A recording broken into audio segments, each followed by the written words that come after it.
everybody, and welcome. It is Shadow at Night for Friday, July the 18th, 2025. And on the show tonight, the longest ballot. You know, that longest ballot committee, the one that ran 93 candidates in the Nepean riding during the federal election a couple of months ago. They're back at it, and they're going to be running over 100 candidates in the Crowfoot riding during the by-election next month that Pierre Poilievre is running in. Who's behind this? And what kind of a point are they trying to prove anyhow? We'll let you know. Also, Tulsi Gabbard, DNI, United States, dropped a major bomb today regarding a conspiracy by the Obama administration to upend Donald Trump. And this includes Russia, Russia, Russia, Russia. And apparently they were all in on it. From Hillary Clinton to Adam Schiff, you know, the entire crew.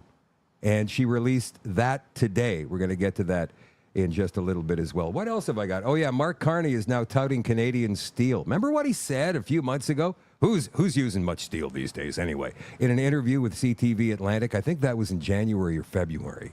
So we're going to run some clips on that. Of course, this is the elbows up policy. This is one of the policies designed to try and fight back against the United States. Hello on Rumble to Len, 1964.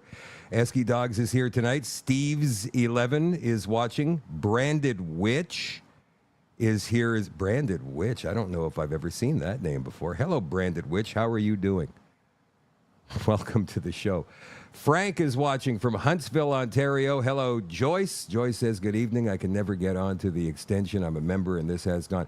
Joyce, I have told you repeatedly, when you try to get onto the extension and you put your name and your username and your password in, what you've got to do if you're using your phone or your iPad, because it's a website, it's not an app, it's a website, what you need to do is take your phone from vertical to horizontal and make sure you clear your cache, get rid of all the cookies in there, go to your history and delete your history, everything but the passwords. Do not delete the passwords, and then type your username and your password in, and you will be able to get into the show. All right? Now, that's something I've passed along to you guys any number of times, and I'm sure you probably haven't seen me do that before, so no big deal, but that's what you do. All right? Clear your history, clear your cache. Make sure you turn your phone from vertical to horizontal. If you're using a device, an iPad or an iPhone or whatever reasonable facsimiles from other companies, and type in your username and your password, and you'll be good to go. Hello, Pearl. Lucettes watching tonight. Trump must release the Epstein files to save America, Lucette says.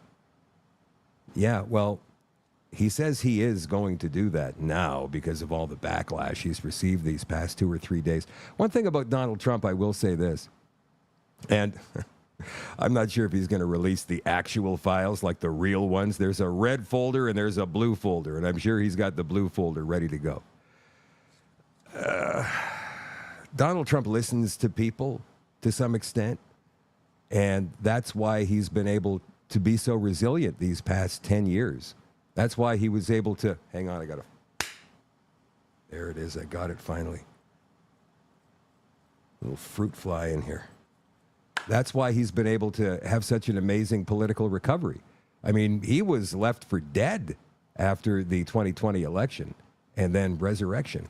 Not Jesus style, but you know what I'm saying. Hello, Linda, watching from Calgary. Susan is watching from Scarborough. Murray is watching tonight from, I don't know where. Murray didn't say.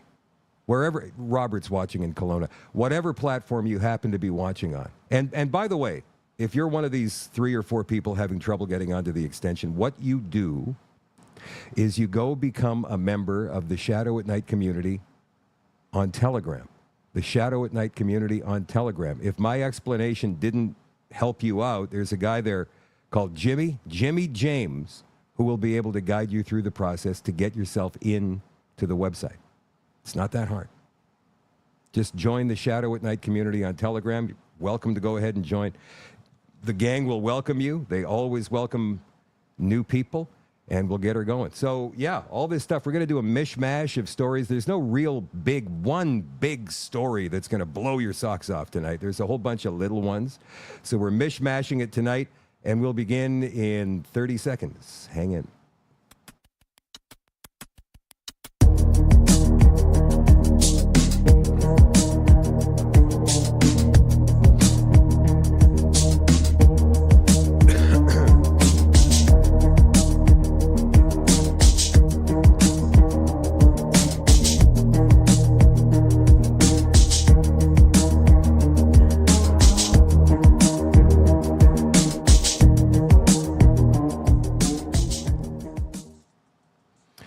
Carla says she's fighting to stay awake for another 3 hours. Is there something happening in the next 3 hours, Carla? Something you're looking forward to? You got to stay awake. Or is it just getting your personal circadian rhythms back to normal? That's what I've been doing for the past 3 or 4 days, because these trips back and forth, east to west, west to east, kind of like jet lag. It screws you up, and then you sleep forever, and then you wake up in the middle of the night, and then you fall back asleep at 3 o'clock. Yeah, I'm sure you've been through it before. Okay. All these former politicians, well, not all these, I shouldn't say. You guys know I'm a big fan of Michelle Ferreri. I always thought that when she was an MP, she was a conservative MP, by the way, from Peterborough. I always thought that she was probably more genuine than all of the other conservative MPs in terms of the things she said and the things she stood for. And now that she's no longer an MP because somehow she lost in the last election, she's speaking out more and more and more. But it baffles me still that people never spoke out when they should have 3 years ago, specifically for these vaccine injuries.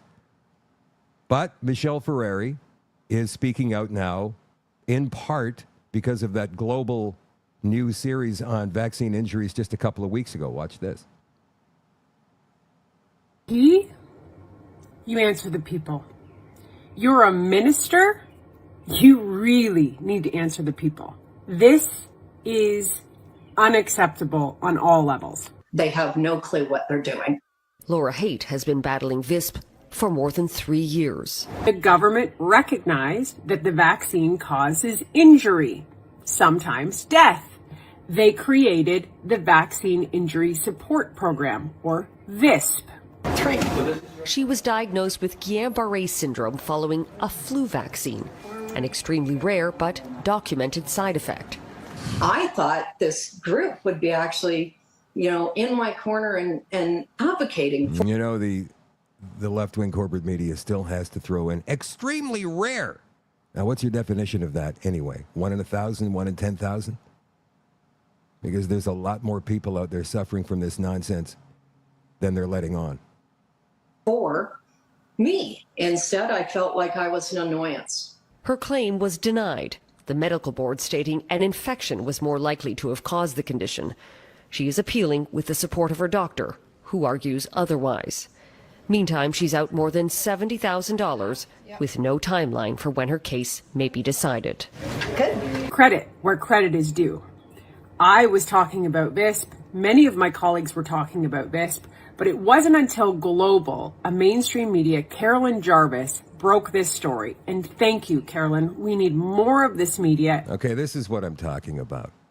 This is not breaking a story. Are you freaking kidding me? We've been talking about this now for 3 years on independent media. Just because a left-wing corporate media source finally decided to get on it does not mean they're breaking any story. So, Michelle, watch your words, please. And I will praise it when we see it. Carolyn was able to find a whistleblower. Oxaro was the firm that was hired by the federal Liberal government to run the VISP program. $54 million program. But here's where it gets super shady. Only $18 million has went to the people who applied for compensation. $36 million went to admin, and there are still 1,738 people waiting for their claim. They're years in the waiting, and many thousands of people weren't even processed or approved. I think you've forgotten that there are people at the end of this line who have been damaged. This is a complete fraud and a scam, and it's a repeat of what we've seen from the Liberal government in many of the outside consulting firms they've hired before. Okay, let's be honest, Michelle. Would a conservative government have done anything different? I really don't think so.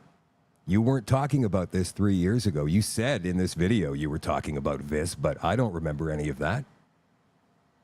As a matter of fact, I do remember trying to get conservative MPs, any MP, to talk about this. Oh, no, no, no. Never. They wouldn't talk about it because they were prohibited from doing so by the party leadership. Not sure if that was Aaron O'Toole and after him Pierre Poilievre, or maybe it was the shady guys in the back rooms. I have no idea. But don't lie, Michelle, and tell us that you were talking about this, because you weren't. And furthermore, don't try to come off like a hero now, and Global News as well, for breaking a story that's been out there for 3 years or more. That's reprehensible. But we knew they were going to do this. We knew that somebody was going to try and play the hero in the mainstream. So on the one hand, yeah, we're happy they're talking about it finally. But on the other hand, don't paint yourself as some kind of a hero. Credit where credit's due. Give us a break, please. Anybody remember GC Strategies? The whistleblowers from Oxaro have said they weren't even doing their job. They were often drinking beer, playing ping pong or pinball. This is an absolute disgrace and insult, not only to the victims and the victims' families, but to you, the taxpayer. $54 million is a lot of money. And when you start to add up why you have a high cost of living, this times many, many, many boondoggles by the federal Liberal government is why you pay so much in tax and get nothing in return. We again asked the federal health minister, Marjorie Michel, for an interview, but her team declined, saying they're working on it but wouldn't explain what that means. Meanwhile, Oxaro, the company which runs the program, says it has adapted to meet higher than expected volumes. And as for the money, it says its invoices are all approved by the Public Health Agency of Canada. Thousands of families literally in crisis mode, can't pay bills, tens of thousands of dollars in debt. And the federal government, who said they were going to help them, is not helping them. And where are your tax dollars? Where is it all going? Conservatives called an emergency health committee meeting, and the Liberal chair, who has the authority to convene this meeting, had her people respond saying she's unavailable, she's away. The health minister, also responsible for this program, responds to Global and says she can't comment. She's working on it, though. This is how you have so much distrust, anger, resentment, and division in this country. Because the people who are voted in to work for you are not working for you. So don't give up. Keep calling it out. Keep sharing it, and keep harassing every single one of these MPs, and in particular ministers. It is their damn job, and they make the money to do their damn job. So do it. Get these families their money, listen, fix the program, and learn from your mistakes and take accountability. What is this, time-delayed news or something? They broke the story in 2021 and then buried it for 4 years in a time capsule and only just dug it up now. In the meantime, we've known about this for all that time. We've been trying to say it. We got censored. We've been called liars. We've been called crazy. We've been called conspiracy theorists. And now, suddenly, it's okay to talk about it.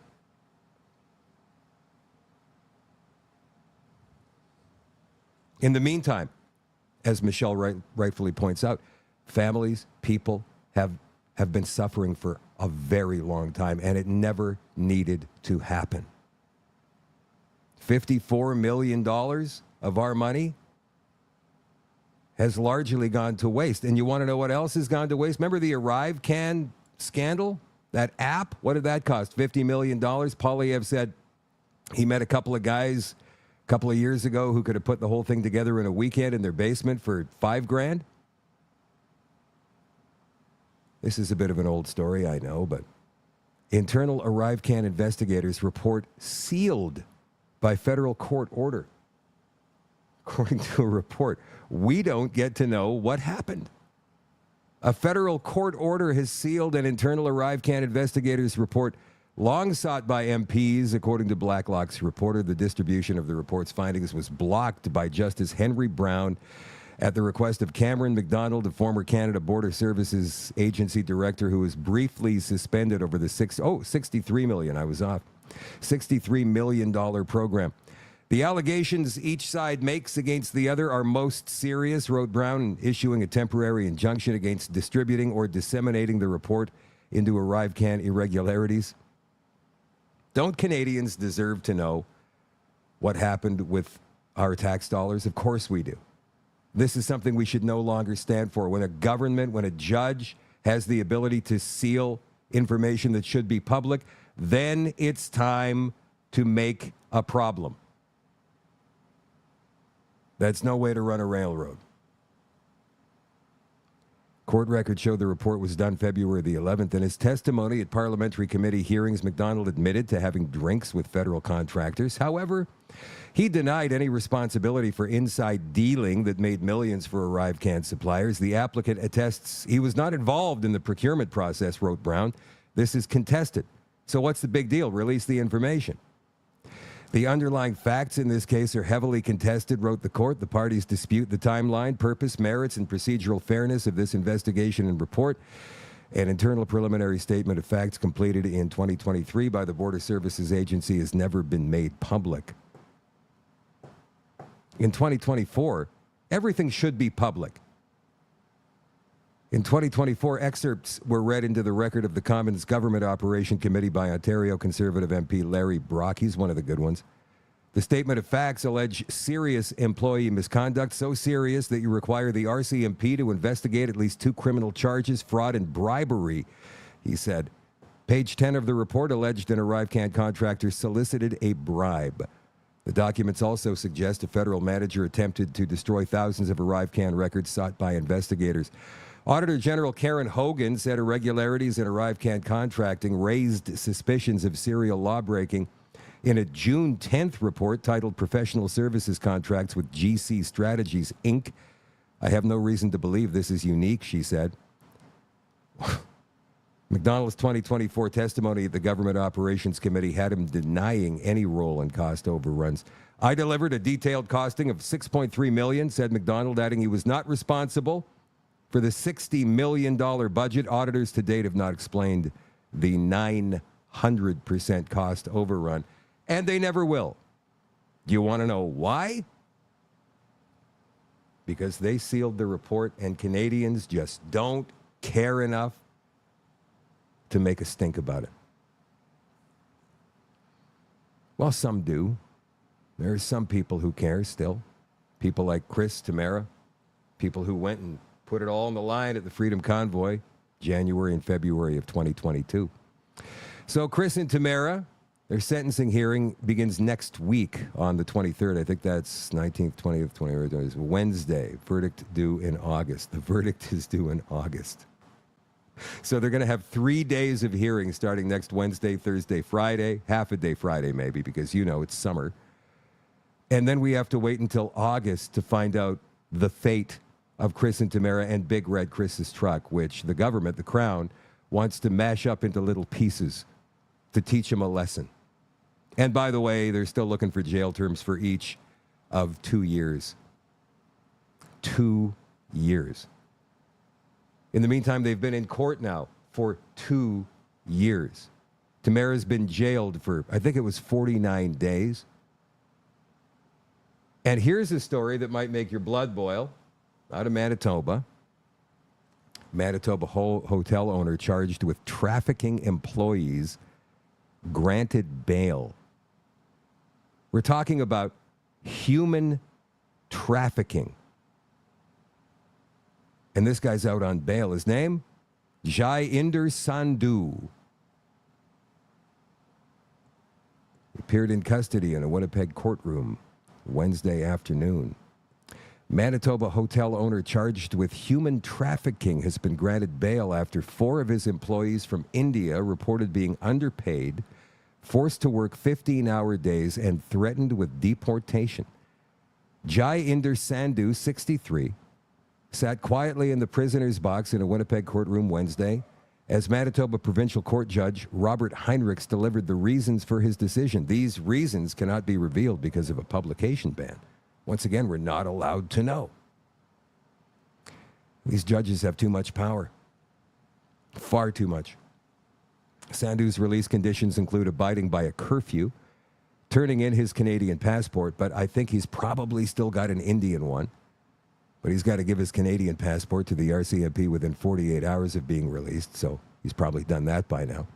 Having no contact with the 4 complainants in the case or with his co-accused, Satbir Sandhu, 48, his wife, I think, unless they're with their lawyers or as needed for court purposes. RCMP announced last month they charged the 2, who are a couple, with trafficking in persons, human trafficking, and receiving material benefit from trafficking, while Jai Inder Sandhu was also charged with withholding or destroying documents and uttering threats. Uttering threats, destroying documents. Go ahead. You're out on bail. Police did not identify their hotel by name, but CBC News confirmed Jai Inder Sandhu is an owner of the Howard Johnson Hotel in Portage La Prairie. Sandhu's release conditions include a bail of $10,000. Guy owns a hotel.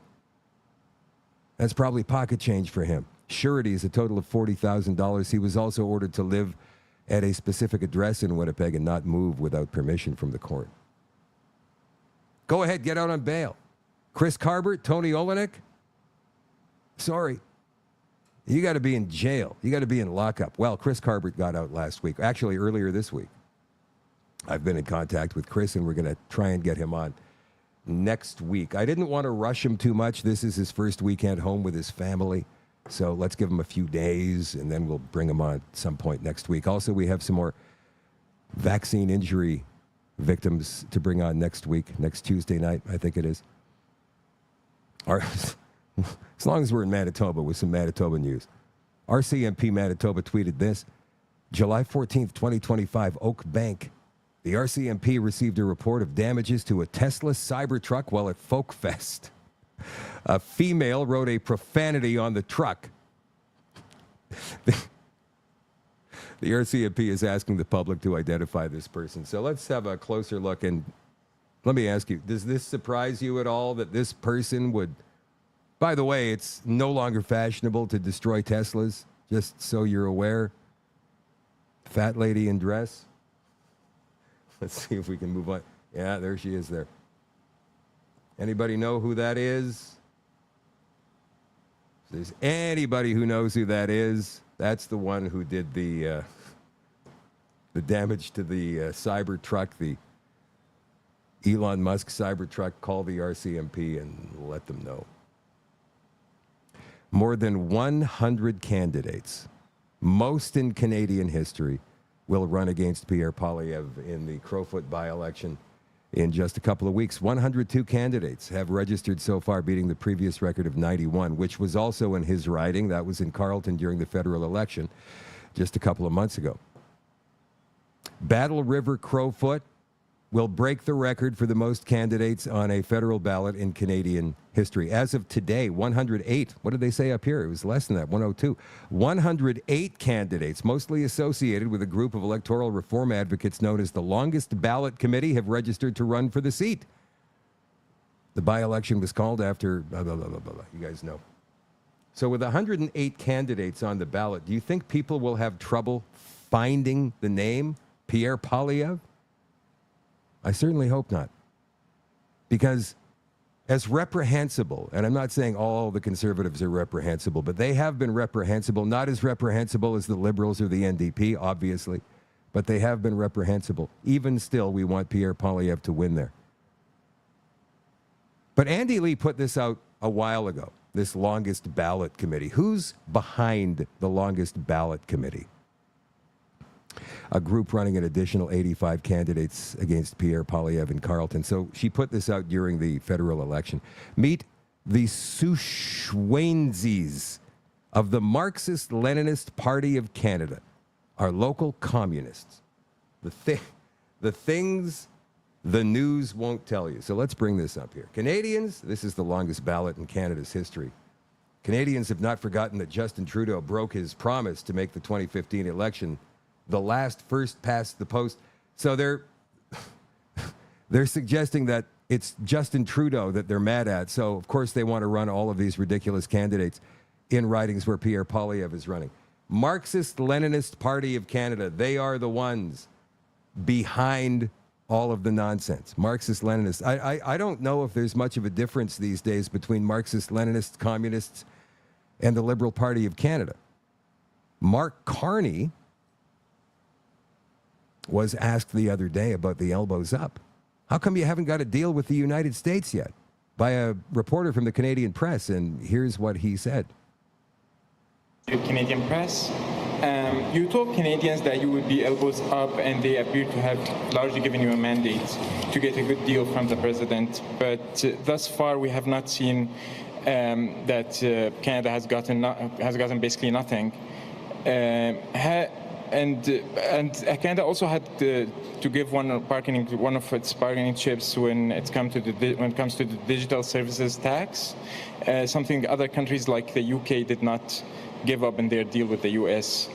How do you still convince Canadians that you are really elbows up? Well, look, we are in the midst of long now and tough negotiations with the United States. And we're working for the best deal for Canada. We have put in place a series of retaliatory measures, including in the steel sector. We have secured tariff-free access for a number of Canadian goods. In fact, the percentages are very high in terms of outside of the most affected sectors, steel being one of them, autos, aluminum, forest products. The vast majority of Canadian goods and services are tariff-free. That is not the case for most other countries.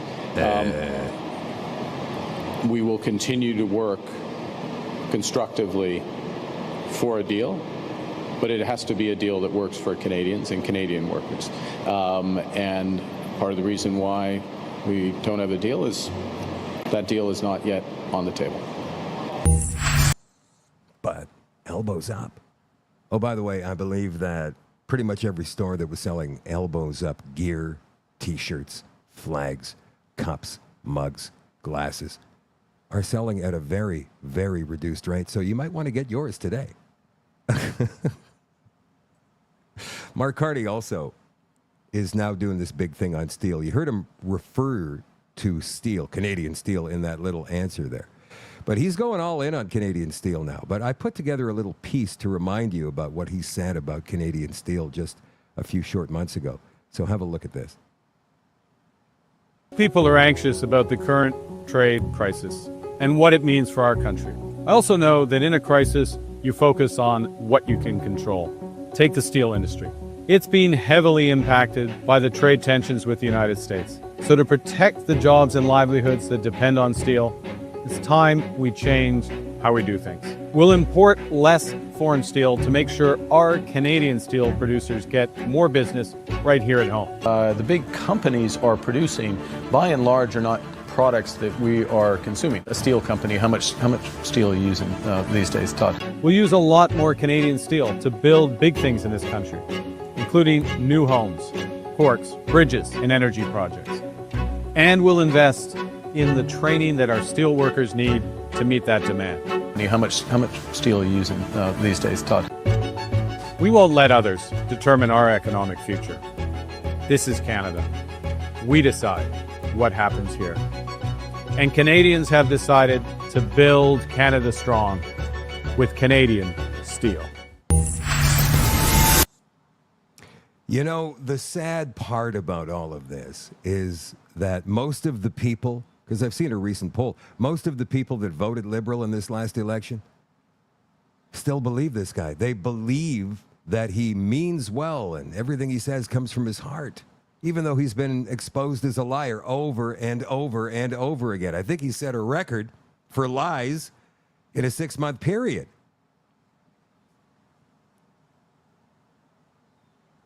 But elbows up, everybody. Come on. If you're not on Team Canada, you're against us. Like those dirty Albertans. We're going to get to Alberta in just a second. You know, I mentioned that the Conservatives have been reprehensible, and in some ways, yes, they have. But in many ways, they've also stood up against the narrative. One of them, an MP from New Brunswick called Richard Bragdon, delivered a pretty fiery and hilarious speech in the House of Commons during the last session. Let's have a look. Put on a carbon tax, we'll burn our planet. These are the ones who said if we don't put the cost on carbon, we are going to absolutely destroy our environment in this country. But thankfully, I'm glad they contradicted themselves most recently and adopt our policy of eliminating or reducing. Thankfully, I think for now it's eliminated on the consumer at this point, the carbon tax, because they realized it's a punitive tax that accomplished nothing as it relates to the environment and only had a diminishing impact on our pocketbooks as Canadians. Thank you for recognizing that the carbon tax served no purpose but to punish our own citizens. But the contradictions continue while they reduced the rate of the carbon tax to zero in the result of election. They kept the carbon tax on and are going to put it on industry, thinking somehow that the industries are not going to transmit those costs back to the consumers who are ultimately Canadians. Talk about contradictions, it's really quite something. But the large polluters pay. And so what happens... But does that not ultimately trickle down? No, because what the big companies are producing, by and large, are not products that we are consuming. A steel company, how much steel are you using these days, Todd?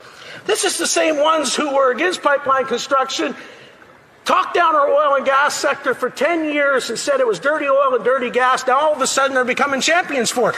I'm thankful for the road to Damascus experience that my friends on the other side have had, and I hope it continues. But I can't help but be struck by the contradiction that Canadians must be scratching their heads saying, is this the same crew? I like that guy. Shows some spunk, and he says the right things. I'm wondering if, now I guess we know this to be a fact, but I'm wondering if there's any latitude at all that these MPs have to be able to speak about important things. Or I wonder if they get hauled into the whip's office the next day if they say the wrong thing. Or if Pierre Poilievre does issue directives, you can talk about this, but you can't talk about that. I wonder exactly how it works.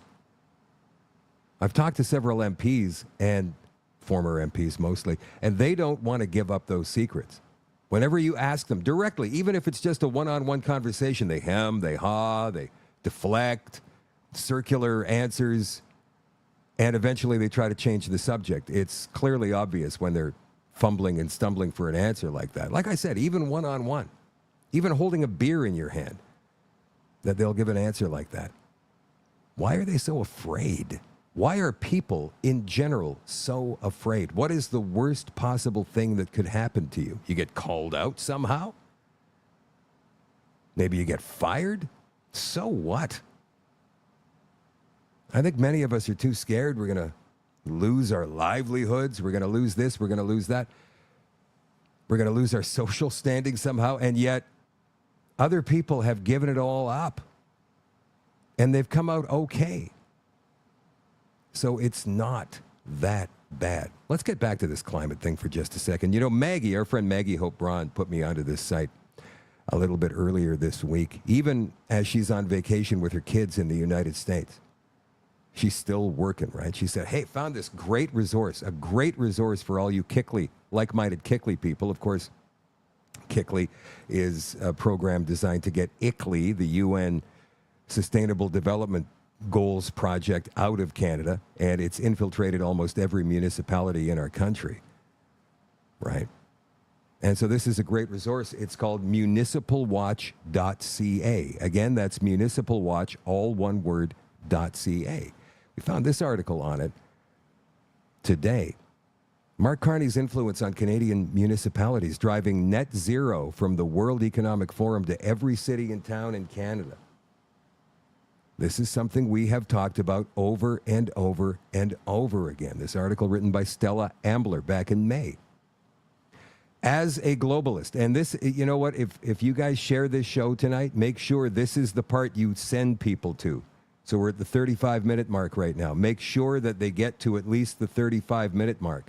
Because your friends, your normie friends, may sense that there's something weird going on around them right now, but they don't know exactly what it is. Ask them, do you believe in this climate change business?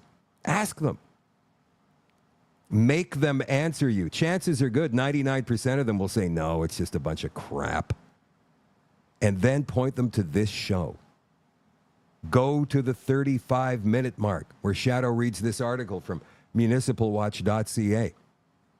As a globalist, now arguably one of the most powerful globalists in the world, Mark Carney has long been a practitioner of the principle of think globally, act globally, and he has the resume to prove it. For years now, a big part of the globalist agenda that Carney has been pushing and implementing has been masquerading under the brand name Net Zero by 2050. So what is that? In short, net zero means either emitting no greenhouse gases, GHGs, or offsetting whatever is emitted through measures such as buying carbon credits, which is a scam, or investing in carbon capture technology. The goal of achieving net zero by 2050 is tied to the Paris Agreement's aim of limiting average global temperature increases to 1.5 degrees Celsius, even though there isn't any real scientific proof that any of these measures are going to achieve that goal. Many Canadians include, and why would you want to achieve it anyway? Because many scientists will tell you the temperature's not going up at all. And if it is, well, that's great. The more carbon in the air, the better. The greening of the planet. But anyway, let's get back to this article. Many Canadians, including those elected to municipal councils across the country, may find this appealing, but it's a recipe for disaster. It represents a war on fossil fuels, which is in everything, by the way. Mining, related resource extraction, and industrial development in general, presenting particular doom for a country like ours whose chief exports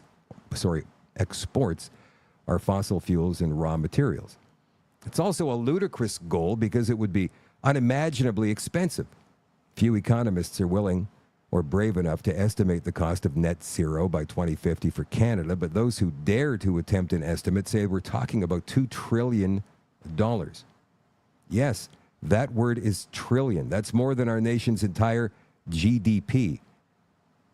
Over and over and over and over again. Net zero is essentially an end to economic growth and the rapid expansion of an already growing trend of poverty for Canadians. Terrible economic impact? Immense personal hardship? Yes. But the end game for the green left and the globalists, like Carney, who deliver their agenda, is even more insidious.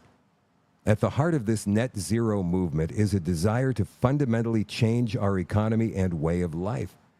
Its proponents are looking for a complete and devastatingly bad transition from the economy that's made Canada the great and prosperous nation that it is, or was. There's not a country in the world that hasn't heard of net zero, and there's scarcely an economy in the G7 or even G20 that hasn't signed on to this self-defeating plan. But what about those politicians in the burgs and shires across the globe who have some real power at the local level?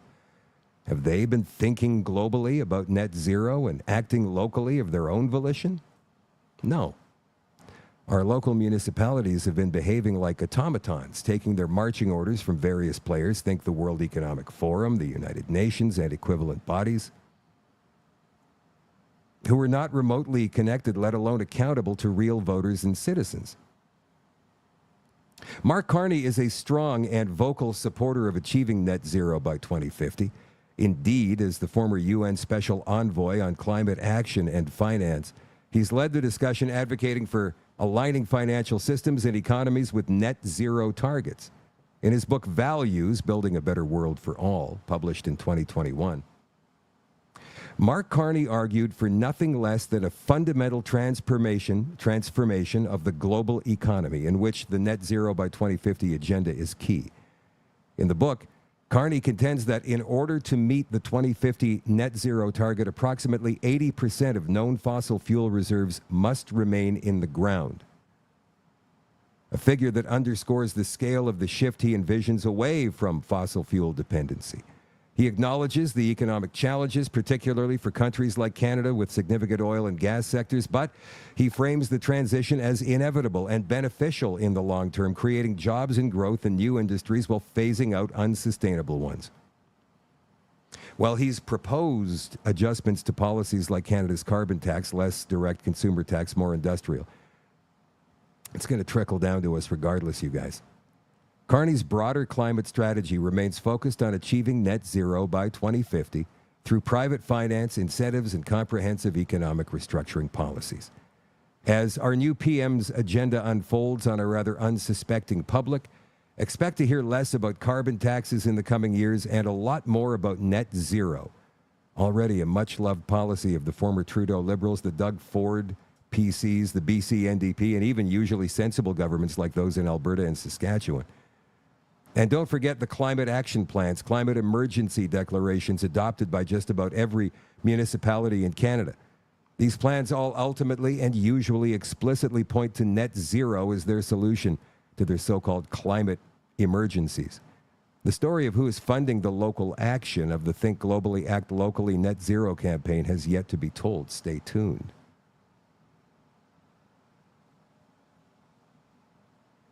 Isn't that interesting? All right, let's move on to the United States of America. This is the bomb that Tulsi Gabbard dropped today. Oh, and by the way, before we get to that, you guys ever hear of Richard Doty? Richard Doty is a former U.S. Air Force counterintelligence officer, infamous in UFO circles. And we've got an interview with him tonight on the extension for you All Access Nighthawks at shadowdavis.com. New evidence of Obama administration conspiracy to subvert President Trump's 2016 victory and presidency. This was released today. From the DNI, that is Tulsi Gabbard. Today, Director of National Intelligence Tulsi Gabbard revealed overwhelming evidence that demonstrates how, after President Trump won the 2016 election against Hillary Clinton, President Obama and his national security cabinet members manufactured and politicized intelligence to lay the groundwork for what was essentially a years-long coup d'etat against President Trump. In the months leading up to the November 2016 election, the intelligence community consistently assessed that Russia is probably not trying to influence the election by using cyber means. On December 7th, 2016, after the election, talking points were prepared for DNI James Clapper, stating foreign adversaries did not use cyber attacks on election infrastructure to alter the U.S. presidential election outcome. December 9th, 2016. President Obama's White House gathered top National Security Council principals for a meeting that included James Clapper, John Brennan, Susan Rice, John Kerry, Loretta Lynch, Andrew McCabe, and others to discuss Russia.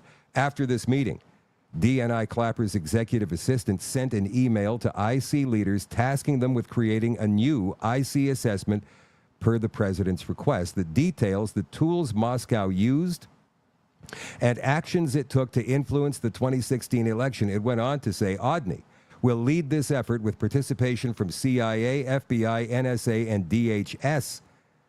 Obama officials leaked false statements to media outlets, including the Washington Post, claiming Russia has attempted through cyber means to interfere in, if not actively influence, the outcome of an election.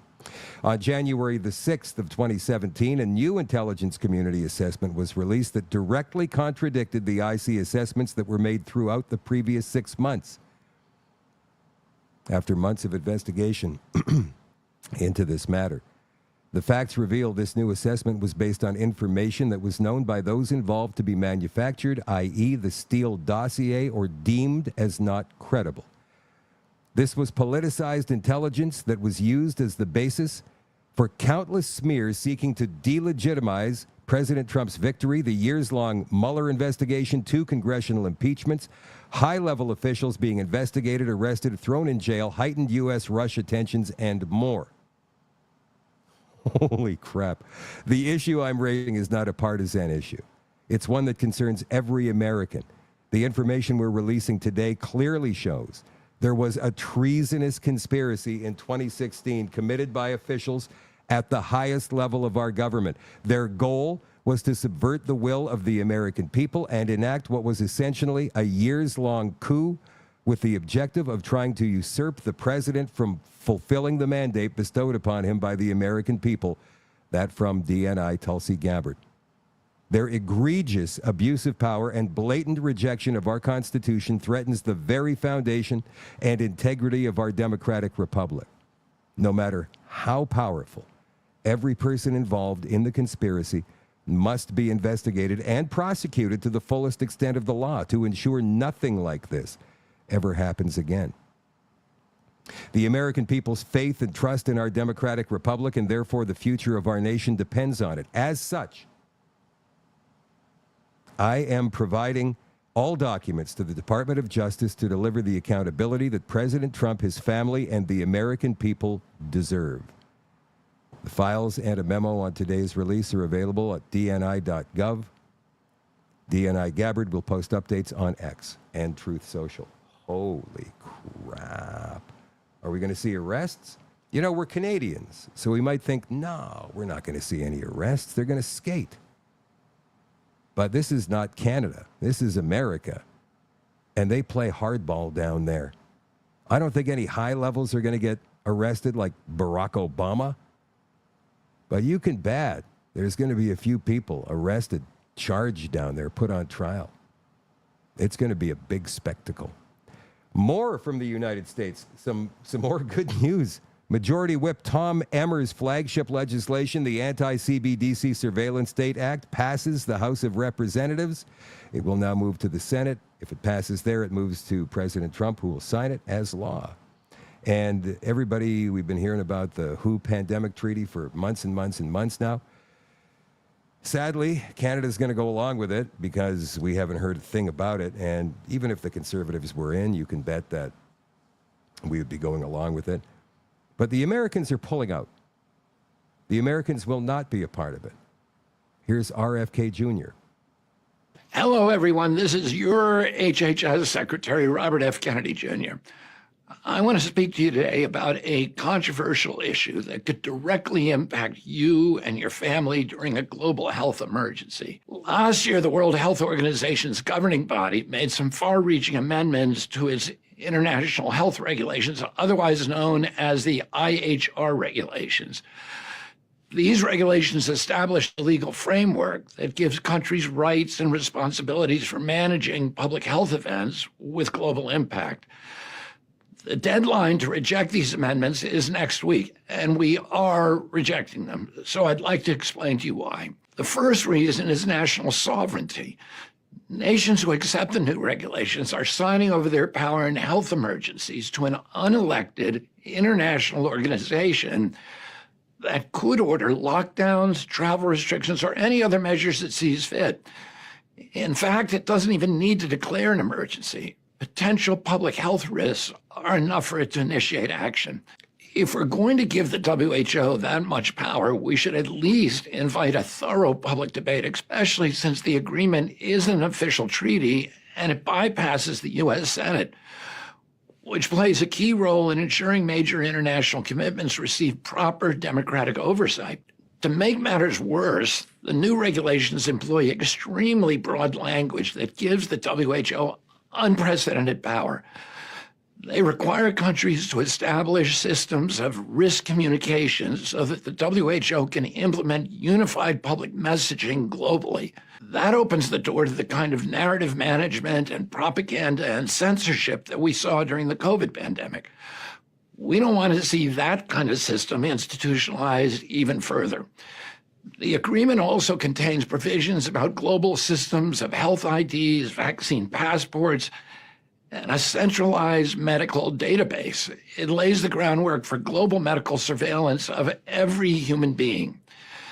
Maybe if the WHO were an infallible authority, untainted by industry influence, we would consider accepting the new regulations. Unfortunately, the COVID pandemic demonstrated otherwise. During COVID, the WHO failed to enforce the international health regulations that were already in place for generations.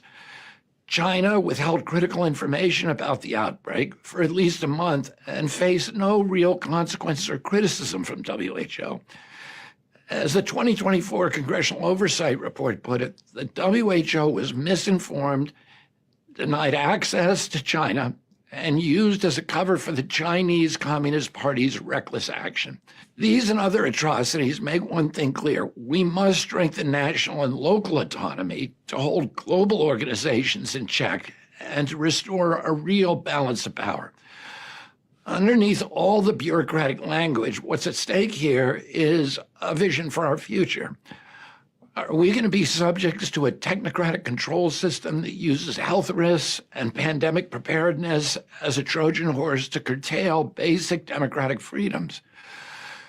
Do we want a future where every person, every movement, every transaction, and every human body is under surveillance at all times?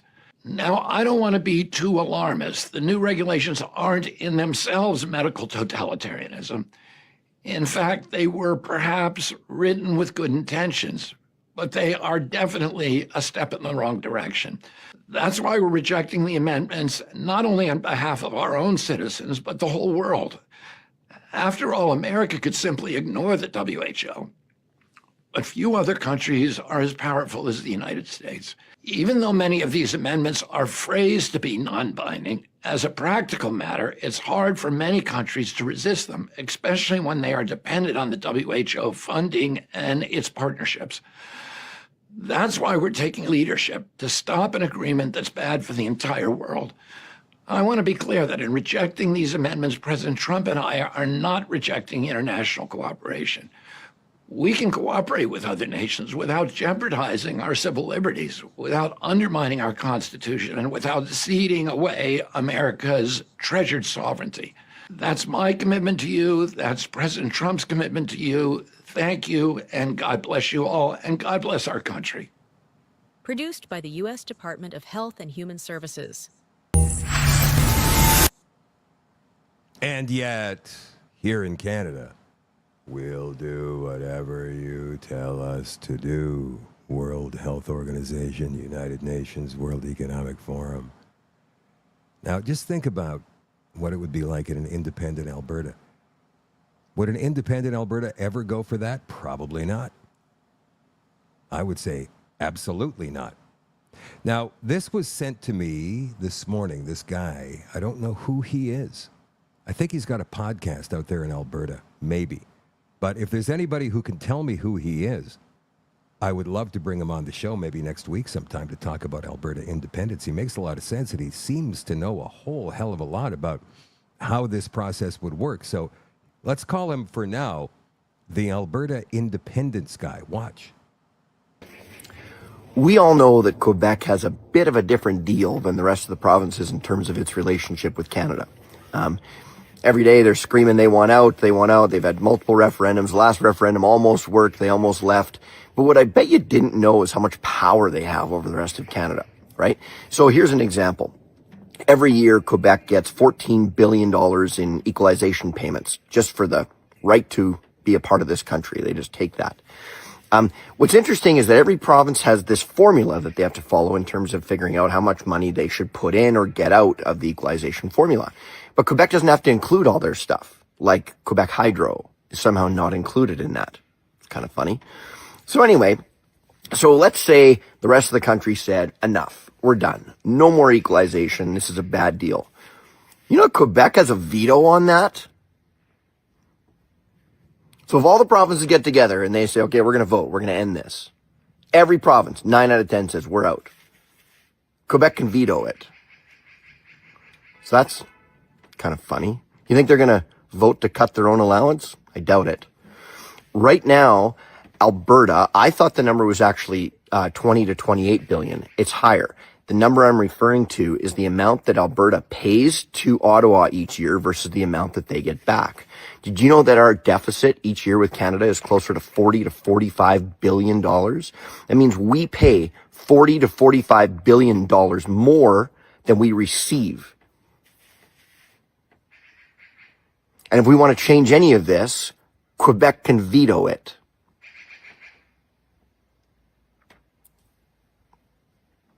Seems a bit odd. This could also really impact Alberta's ability to separate. As you know, there's a referendum coming up. There's a referendum coming up in April of next year.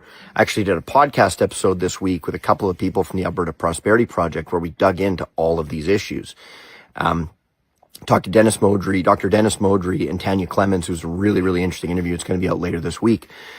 What I didn't realize was that, the rest of Canada can totally block Alberta's way to get out. But then we move to international law. And international law, if you look at the rules about basically holding a part of the country back or holding a place back that wants to leave, they're international laws that are all grossly in Alberta's favor. So while it looks pretty dark, and very unfair because it is. It's absolutely ridiculous. And I'm not a whiner, by the way, but this is like, come on.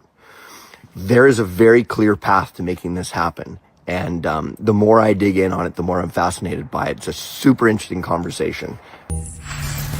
Okay, who is that guy? I want to know so I can get him on the show. He sounds very, very interesting. Apparently he's got his own podcast, he says, but who is he? Write it down in the comments if you know. Okay, I'm going to do a quick straw poll here. All you guys watching right now on Rumble and on Facebook, whatever platform you're watching on, get set to give me your opinion, your immediate opinion. I don't want you to stop and think about this. I want you to go with your gut on this. Is Danielle Smith good, bad, or meh? Remembering she's been the best of the bunch politics-wise for the last few years now, in my opinion. Danielle Smith, good, bad, meh. Write it down. Michelle says bad. Deb says good. Karen says good. Seen a lot of good. Seen a lot of meh. Good. Good. I think she's good, but her hands are tied by forces that we can't yet see. A lot of goods. Interesting. Now, there was an event called Alberta Next earlier this week. I played you a clip of last night when Jeff Rath stood up and told the Premier, with all due respect, she was wrong about the process for Alberta to separate. Danielle wants, and I said this last night, but I'll say it again tonight, she wants an independent Alberta in a unified Canada. I still don't know what that means, and I wish these politicians would just speak clearly. Independent Alberta in a unified Canada. I don't get that. Either you're independent or you're not. But somebody asked her at this event the other night, hey, what are we going to do about Quebec? Why do we keep giving all this money to Quebec? Because they get, $14 billion in transfer payments every year, most of which comes from Alberta, some from Saskatchewan, some from BC, but mostly from Alberta. What can you do, even stuck in Canada, to stem that tide? Here's what she said. That I read maybe a year or so ago that Quebec has billions of dollars under their feet in undeveloped resources. Why are we giving them anything? Yeah. Premier, do you want to take that one, or do you want me to send it to Andrew? I know that Michael could answer that one too. I know he I can. can tell you every single time I meet the Quebec Premier, I remind him that he has, I believe it's about a 200-year supply of natural gas right under their feet. And to get to what I think one of the earlier speakers commented on and what Professor Toom mentioned is maybe that should be factored in, is you can keep it in the ground, but then we're going to assign a value as if you developed it, and then we will deduct out what you're owed based on the fact that you've chosen not to develop it. We could take the same, and we could, frankly, take the same approach with hydroelectric, because hydroelectric, they sell it to their people at a subsidy. We could say, well, you can choose to do that, but we will presume the market rate and what the revenues would be at that market rate. And if you choose to subsidize, that's on you, but you can't get that from the rest of the country. So there's two things that we could put in there for conditions. Well, that's not exactly how it works. It just goes in lump sums over the course of a year. It's not like Alberta's paying into this equalization fund. It's just something the federal government does. So I don't see how Alberta would be able to put stipulations on like that unless they designed some kind of a new plan to make that happen in an independent Alberta, in a unified Canada. I don't know. Okay, I'm going to wrap up the show tonight. And again, Richard Doty, former U.S. Air Force counterintelligence whistleblower, talks aliens, including, there's a very recent episode of a show, can't remember what it's called, you could probably look it up for yourself, where he talks about an alien craft that was found in 1953, and everything in this alien craft was written in English. And later they discovered that these people were time travelers, us from the future, came back to warn us about something. Maybe. I don't know. But this guy has got a lot of information on Area 51, a lot of information about what was that big UFO landing in the 40s? Roswell. So, yeah, and this is an hour and a half long on the extension tonight, so we're going to get to that almost immediately. I want to leave you with this kind of a comical story on the social media part of the show tonight from LifeSite News. Joe Rogan, you guys are obviously familiar with Joe Rogan. Biggest podcast in the world. Well, in the English-speaking world anyway. 14 million audience for each episode. Well, CBC has claimed that Joe Rogan's podcast is to blame for the rising divorce rates. It's a report that the CBC used while vaguely referring to the manosphere. Fails to provide any examples of misogyny or anti-women content promoted by Joe Rogan. CBC report has claimed that watching or listening to Joe Rogan is leading increasing numbers of couples to divorce. On July the 15th, the Liberal-funded CBC reported that a family lawyer is seeing couples divorcing due to the influence of manosphere, which CBC asserts is spread by popular podcaster and comedian Joe Rogan. As the years have passed since the pandemic, I'm certainly seeing more clients come in telling me my spouse isn't the person that I knew when we met. Saskatchewan family lawyer Scott Byers asserted he put his earbuds in and he's listening to these podcasts and a lot of thinkers associated with the so-called manosphere, he continued. So in other words, because he's no longer a pussy, you can no longer tolerate him. If that's even true. Maybe listening to Rogan and shows like this one are giving men more of a spine. I don't know. According to Byers, his clients report their husbands voicing traditional ideas regarding gender after spending time listening to podcasts online. You mean starting to make sense again? They're coming back from the edge. CBC further cited the story of Kenzie Sproat, a 23-year-old woman who attributed her failed relationship to her partner listening to the Joe Rogan podcast and being influenced by the manosphere. Well, both CBC and Byers vaguely refer to the manosphere. Each fails to provide any examples of misogyny or anti-women content promoted by Joe Rogan. My friends, you can find that story on lifesitenews.com.